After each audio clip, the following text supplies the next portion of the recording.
So go and right-click on the center area now and click on Commit Extraction. Now Face Poser doesn't seem 100% consistent, so if you don't have the option of Commit Extraction, then Redo Extraction should work as well. Now if you press play, you'll be able to see him start saying the words. Somebody call the police, a fight's broken out! But this has a couple flaws, so let's start going through this sentence so we can fix them. The first one I see is that when you scan over the word somebody, he seems to be skipping the first syllable entirely. Somebody call the police!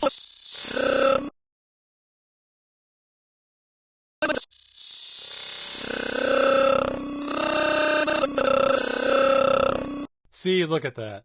So what we need to do is stretch this ah phoneme here so he has more time to say it. So we're going to need to click on the phoneme we want to adjust it, not this one. Just click on the bottom space here to deselect. To stretch this phoneme, hold down the control button and move these lines separating them left or right.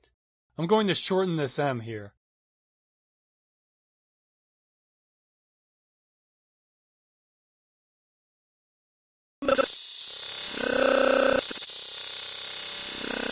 Now this S needs to be moved over some too. All I'm doing is listening to when the syllables change in the sentence and then try to match the phonemes up to that.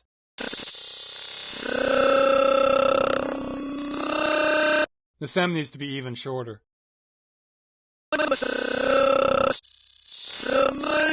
Okay, let's play it. Somebody call the police, a fight's broken out!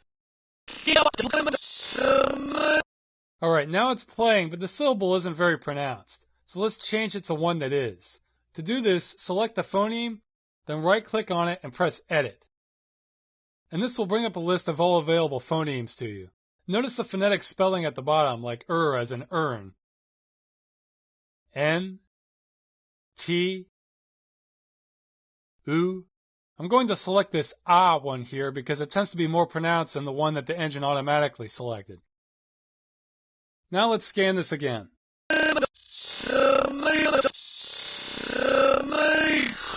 Looks pretty good.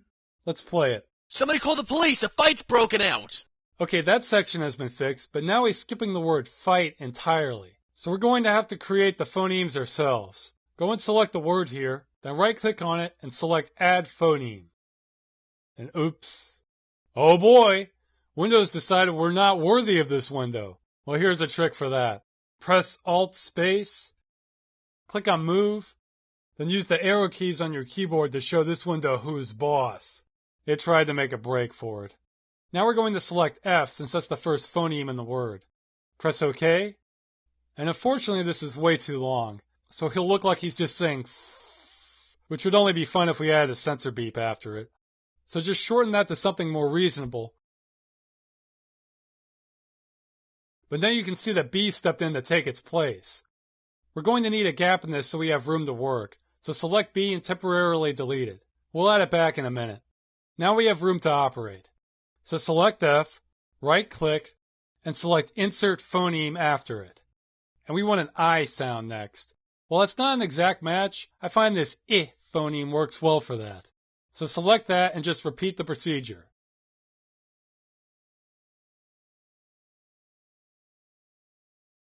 This time we want T.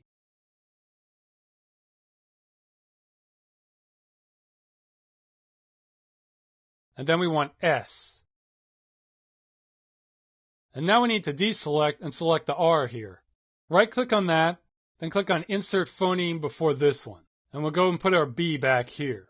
Now we need to adjust everything we've added, so just scan through it and change the lines as you need to.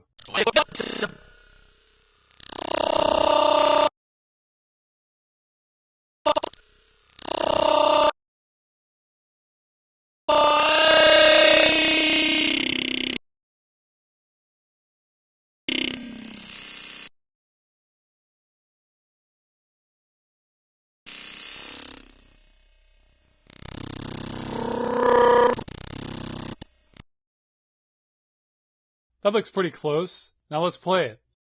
Somebody call the police, a fight's broken out!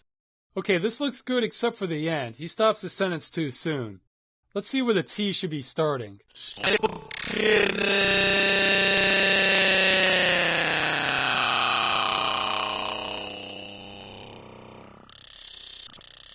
Yeah, way over here. Let's stretch it. Find it out. Looks good. And just for kicks, I'm going to show you one more phoneme you might need occasionally.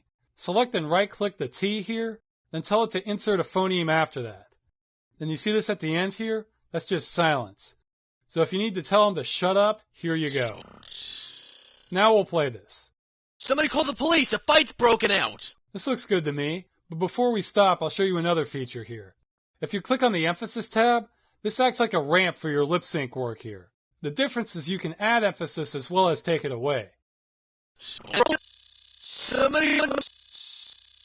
You do this the same way as the ramp window. Hold down Control and click where you want your points. I'm going to exaggerate this just to show you the difference.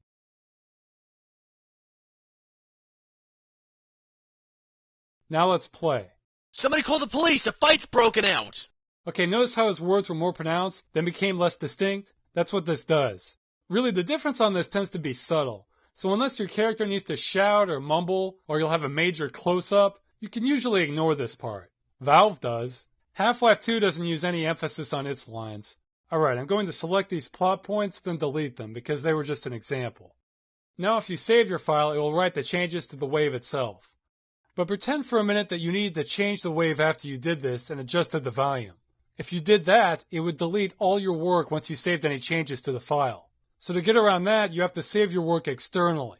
To do this, right-click on this blank space here, then click on Export Word Data to Text.